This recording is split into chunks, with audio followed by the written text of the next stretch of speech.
Let's unpack all of this with Bob Ward in London. He's the Policy and Communications Director at the Grantham Research Institute on Climate Change and the Environment. Bob, thank you so much for your time this Friday. It seems these days, whenever we speak about extreme weather, it's all being put down to climate change. Is this the case in Europe with these wildfires that we're seeing, as well as the drought?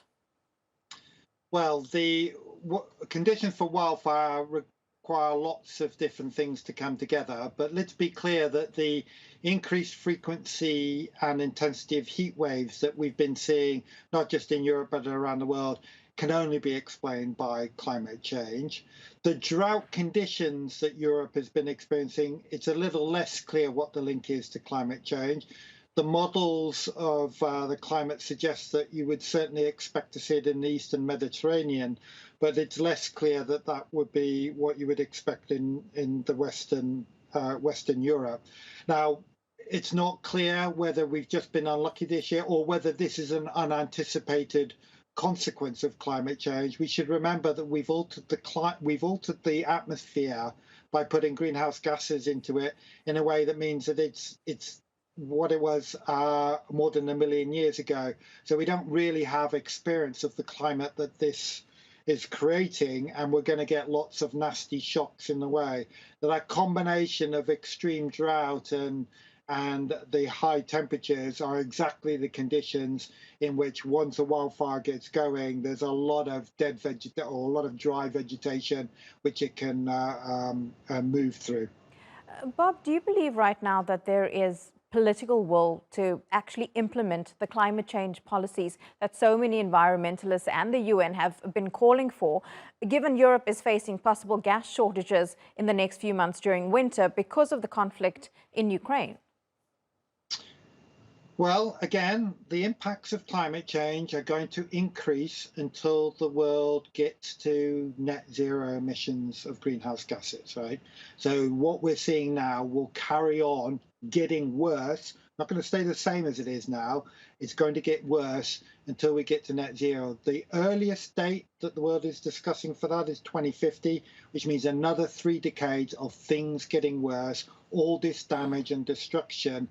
That is the price we are paying for not having acted quicker on greenhouse gas emissions.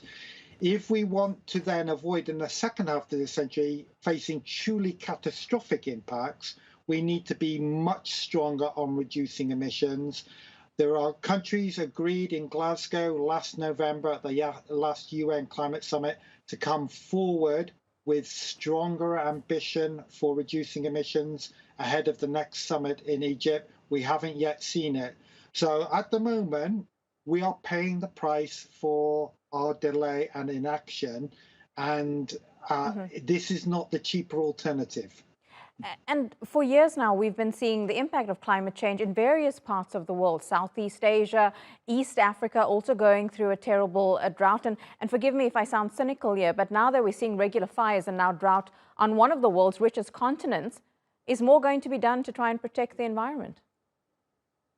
Well, of course, more will have to be done. At the very least, we're going to have to learn to cope. At least for the next 30 years, we're going to have to invest even more in protecting ourselves against worsening extremes, right? Because if you don't try and protect yourself, you just suffer. You'll end up with just damage and death all over the place. So that is what we'll have to spend our money on, increasingly dealing with the consequences of climate change.